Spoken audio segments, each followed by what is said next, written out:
In today's video, I'm going to break down the process of deciding on what research you're going to do for your dissertation. This takes time.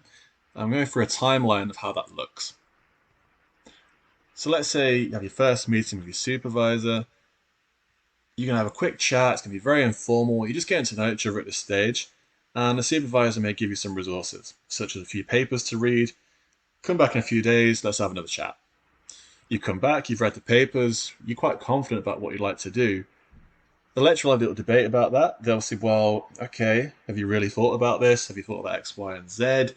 You need to go away and consider this or that. And then we'll have another chat. Fair enough. You come back, you got to your third meeting. So at this point, normally, you feel quite confident. You think, well, I've read a few papers. I can see this gap in the literature. This is what I want to do. You might get pissed off because your supervisor still isn't happy. They'll say, well, no. There's still this or that you haven't thought about. You need to add this as well. It is frustrating. That's going to lead to another meeting. Time's ticking now. It's a 12-week semester. Your ideas are getting stronger though. You've gone away, you've thought about it.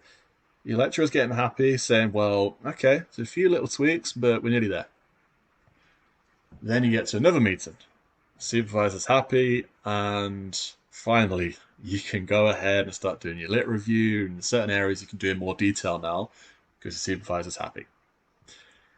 Now, this is a process. This is, at least in this situation, hypothetically, 5 meetings, 5 weeks, a lot of breakdowns. I've mentioned it a couple of times already, where you're fed up because your supervisor is never happy, seemingly, with what you want to do. This is totally normal. I really want to normalize that in this short video today. So what have we learned in general? Well, firstly, it will take time to develop a research idea. You're not just kind of 1 or 2 meetings and your supervisor just says, off you go, I'm happy with that. You are a dissertation student, it's an apprenticeship. You're learning the process of research. That takes time. But in order to learn, this is on you. You need to meet the supervisor early.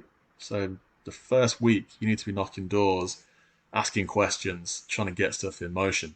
But you also need to do it frequently as well. Be consistent. This is one of the biggest mistakes dissertation students will make. This is how a schedule should look. This is how frequently you should be asking questions and making progress with your dissertation. If your schedule looks more like this, the supervisor normally isn't going to chase you up and find out what you're doing, basically. So you need to make sure you have the initiative to keep in touch with the supervisor to keep things moving. And thirdly, don't take it personally. I said you'll be fed up, you'll be pissed off. I've been in that position, and from a student perspective, it is very frustrating. But now I'm on the other side as a lecturer. It's not personal. We're not trying to pick on you. We're just trying to help you and develop for you to become a better researcher. Okay, so that was my short video on developing a research idea with your supervisor. I do recommend that you keep up to date with these videos because there will be plenty about a dissertation. And if you have any questions about your own experience with dissertation, please get in touch at Sports Science Hacks on Instagram. Okay, thank you for listening, and I'll see you in the next video.